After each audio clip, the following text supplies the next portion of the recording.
Hey, what's up, guys? Big day again today.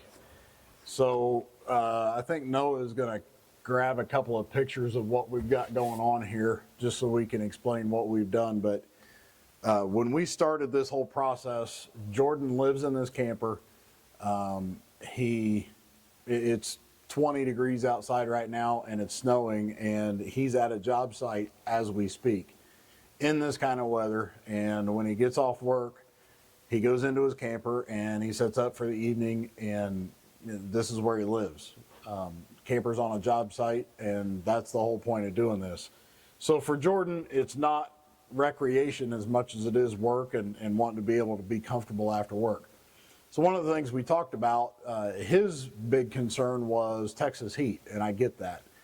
My big concern, I'm not a heat guy, I'm a cold guy. I'd rather camp in the cold than in the heat, honestly. But anyway, insulation has been the focal point of this whole build for the entire time.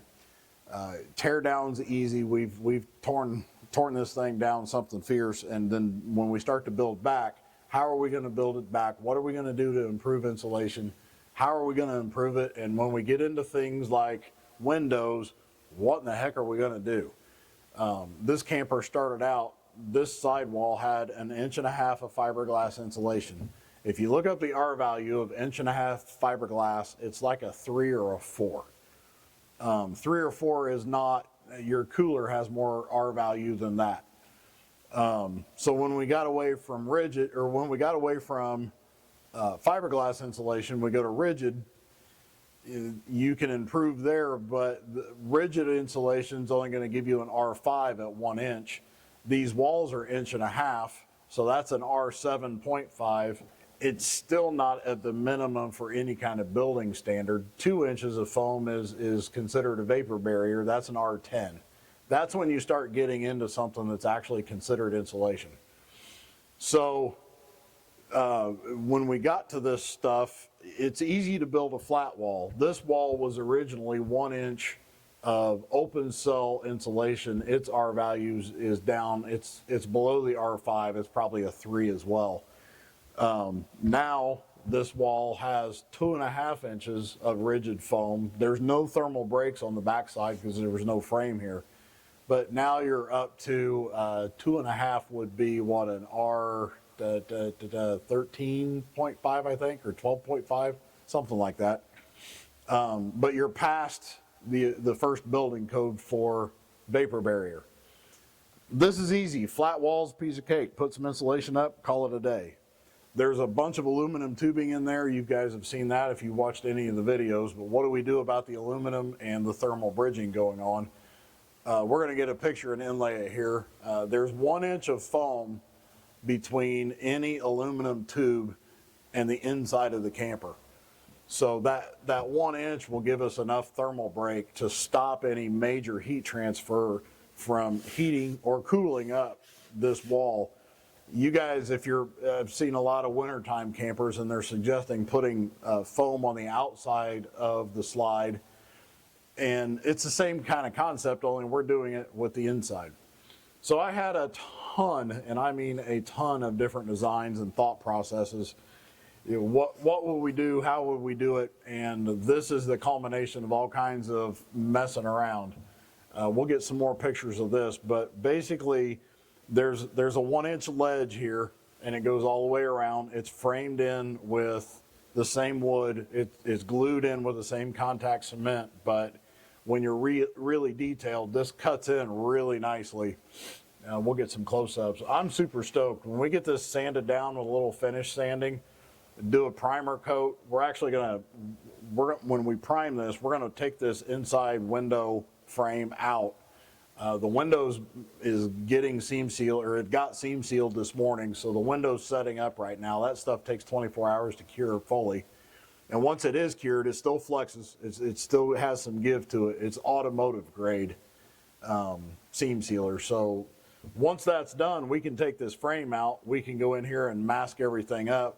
And then we can go in with our HVLP gun, prime it, spray the whole inside, and boom. We're also going to do some stuff here. We haven't done this before, so we're trying out some new techniques, but I think we can seal this seam up right here with what we're doing, and basically we'll end up with a fully painted wall with no visible seams that you can see when you walk in, when you set down in this, or when you set down in the 12-foot slide.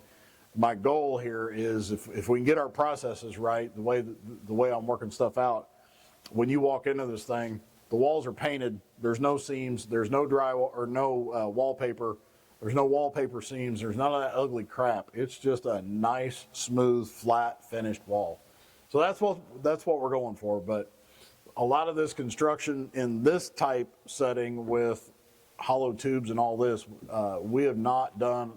A lot of these techniques are new to us in this construction. It's nothing that we're using here is new to me. It's just we're combining a lot of experience in different applications and kind of putting it all together. But anyway, I'm pretty stoked. I think this is going to be a game changer. We've got the way this is set up. It'll make sense in the picture, but there's enough reveal here that if Jordan wants to put a mini blind in, there's enough here that the blind will bolt in and screw in here, and there's aluminum back here to do that. If he doesn't want a blind in here, if he just wants something else, it's rigid and it's structural, so he can snap something in. There's tons of options. He can put a blind in here and then put a curtain across here, and the whole thing will be recessed in. So anyway, that's what we've got. We are one piece away, one short piece away from having the inside of this done, ready for trim work, ready for spray on the outside. And we're going to jump on the big one tomorrow. I finally got shipping notification. The edge piece for the outside of the big slide is in shipping. It should be here, I think, tomorrow. And once that's done, these things are ready to spray. So we're getting down to nitty gritty fun stuff where I like the finishing part because it kind of shows the hard work and starts to pay off. So that's what's up. Did I miss anything? Noah's shaking his head no. So he's going to go home and edit this thing, and we're going to get back to it in the morning. So thanks for watching, guys. Talk to you later.